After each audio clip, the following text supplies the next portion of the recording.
It's Gazzers Lambretta Journey, Part 5.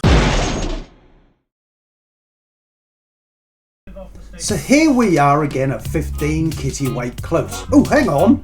I moved out in 1985, bought a house right in the street next to Jamie Hunt. Then I bought another house, I had to sell the other one. And then I bought one in Richmond Place, number 2. And as luck would have it, it had a garage the same size as the one at 15 Kittiwake Close.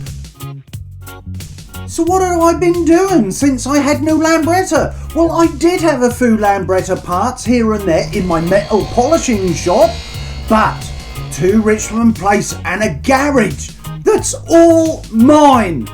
Apart from I had a mortgage. Well, I was into old cars. I'd already had a Beetle and restored that, then cut it, then cut the roof off it and did all sorts to it, then got bored with it and sold it. And then I bought a Morris Minor off an old mate, Nick Goldspeed. And then I restored that in that little garage of mine. Now, we have to wind back a year, and in my metal polishing shop, someone came in and gave me a Series 2 Lambretta minus the engine. And I weren't particularly fond of it, because as you know, I'd already ground one down, and it ended up looking like this. So, I gave it to some more discerning chap. I've forgotten his name. It's 1990 again, and I saw in the local newspaper a Lambretta for sale. But it was a Lambretta LD 150. I'd never owned one. I'd only had the petrol tank which I had in my Series 2 cut down. So off I went, I looked at it, we done a deal, and I bought it and brought it home. And here I am in full colour, and now we have invented video.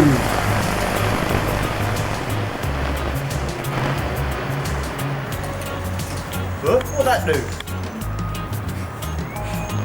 So I started to inspect it with my new little 8mm video camera, and I have to introduce Spencer at this point, who'd just become my brother-in-law and was a former scooterist back in the early days as well, even though he was just a couple of years younger than myself. So he was about to get the bug along with me, as I found I was the only one in the area that liked these pieces of shit. And now the restoration begins. Now, before we do that, we have to check to see if there's a spark. Yeah. Woohoo! She still sparks as well. Now, in for a penny, in for a pound. Right, I haven't actually started yet, but we'll have a go now.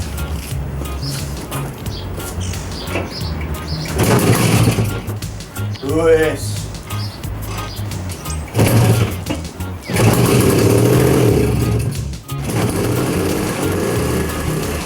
You can clearly see by the look on my face I've got the bug back. And here it is, with my new little camera, surveying this great little pile of shit. The light even works. And here I am, trying my saddest to go down a very long alley. Okay, about 50 metres. Let's see if we can not break down. Let's go, Gary! And here we are, not breaking down for a very long journey in my backyard. Now I have a reliable Lambretta, so I rang Johnny. You remember John? Yep, the guy with the SX 150. He's now losing his hair, but at least he dumped the tash. And he had a good look round this old Lambretta. What are you reckoning, John? You got your work cut out, that's what I reckon. I thought we'd given all this up, Guy, but just sit on it, just brings it all back. It's brilliant. So John and I had a little play with the scooter. We had a little reminisce. And then I thought it has to have. Same as leaving the side stand. And let's not forget 1990s graphics. So the restoration begun in my little workshop in my garage. my own garage. And I stripped it, I sprayed it, I lacquered it, I polished it, I even copper plated it, and it was together. I was so happy, look at my face. I was pleased as punch. And then I rode it. What a pile of shit. So I sold it. And selling it, the word had already got around that I bought a bloody old LD Lambretta, so someone gave me one, a Hull one. And someone else gave me a frame. This was a Series 3 Italian frame. And I had nothing to go with it, but as luck would have it, in the paper came up this advert.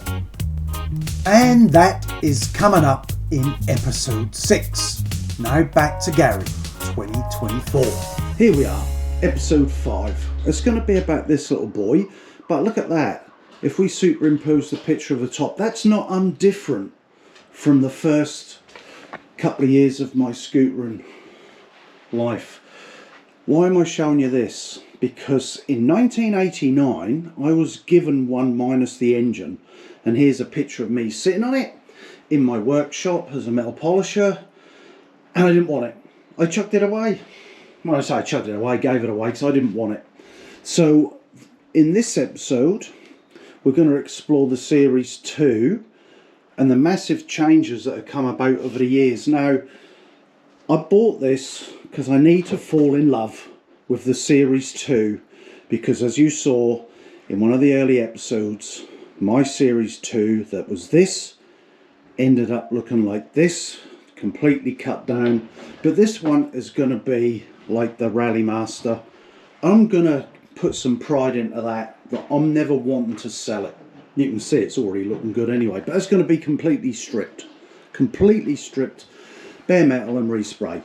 It's going to look the bee's knees. But yeah, so that will be the beginning of Series 5. So now, part of my journey is these. So these were my original braces from 1981 onwards. And what I've done is subtly sewn them either side, so they'll be slightly under the armpits. I won't look totally gay like I'm wearing some weird Gus thing. Now, let's have a quick look up here. So as you know, that was on my bedroom wall from 1980 onwards, and we discussed all the different things that are on there. I had a print of it made. I've already cut it down, so I've got a print made of that, and that is going to be the inside lining of that. Yeah, I'm doing it myself. I'm learning to sew, you know. I'm doing all this myself. So this is going to be lined on the back, on the inside of my flight jacket, and be like going around New Zealand with my internals of my bedroom wrapped around me. And then this one, now this one we've discussed the Matchbox thing. I don't think we really did the Youth in a Fight drops trousers. We both got arrested that night, Phil and I. They let me off, but he got a hell of a fine. So that's another one.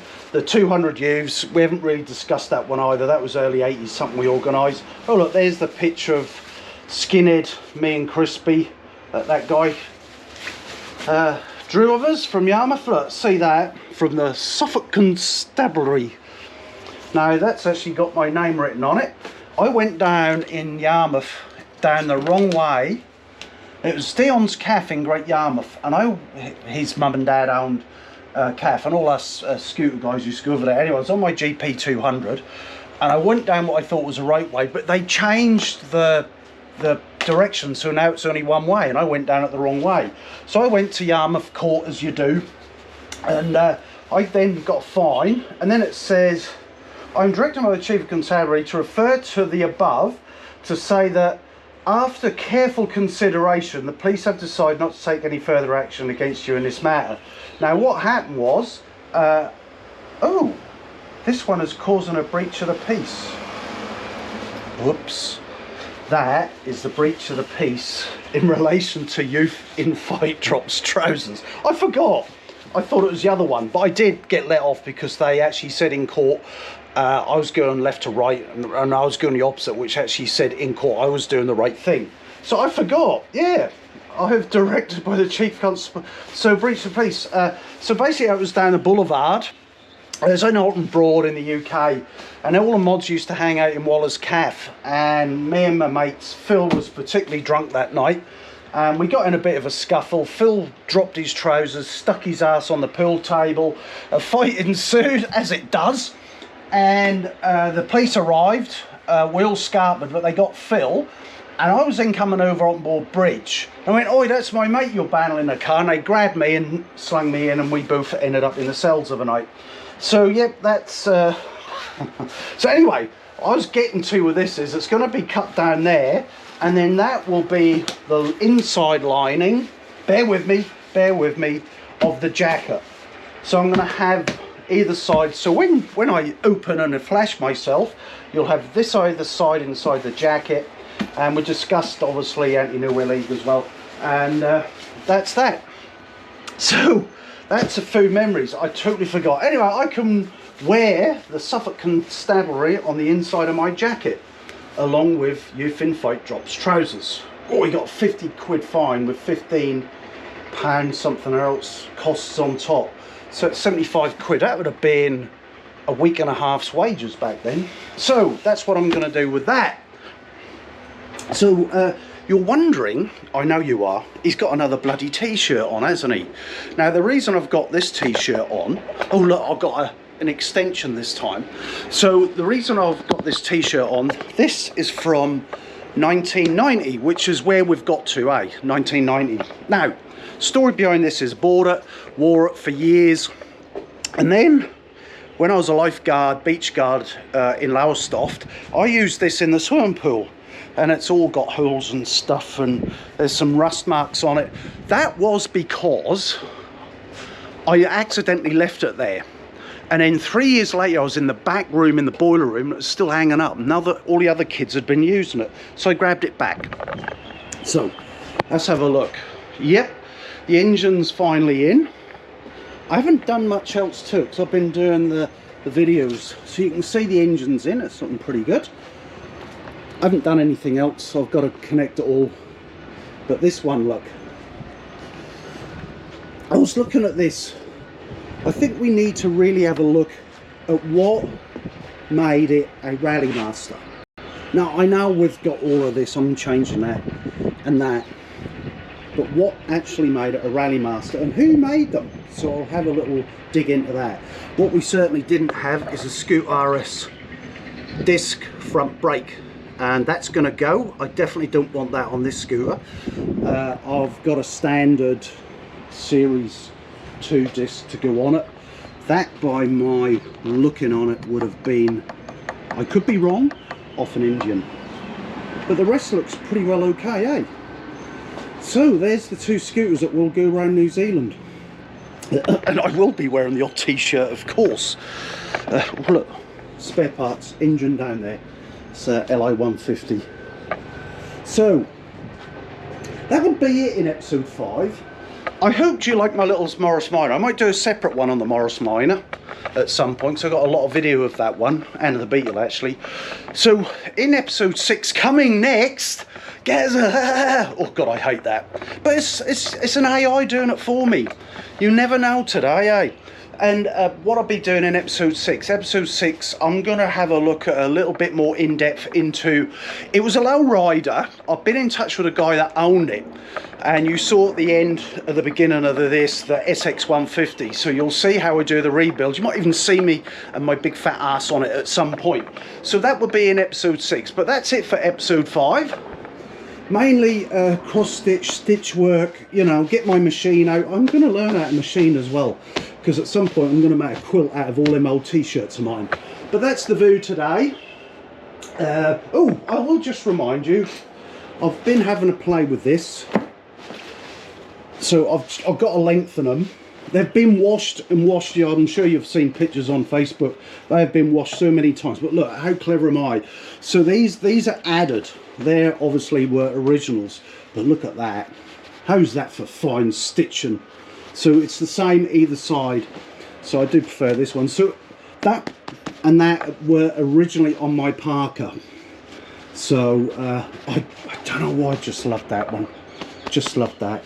And I might do a little piece of the Snetterton at some point. So I've got quite a few photographs from that weekend as well. And if anyone's watching this who was actually at Snetterton that weekend, it was 1981.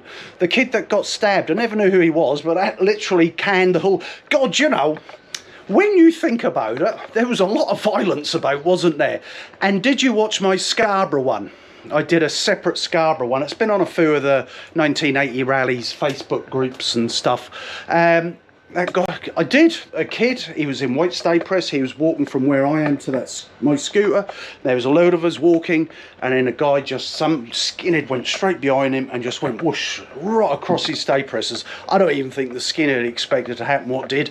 Obviously it's a fleshy part of your ass, and blood was everywhere, and his poor old white stay presses, God, I bet he's still got the scars to this day. So that's it, end of episode 5, nearly said 6, or was it 6? And there'll be some more on this and the Rally Master. Look out for Gazzers Lambretta Journey Part 6. More?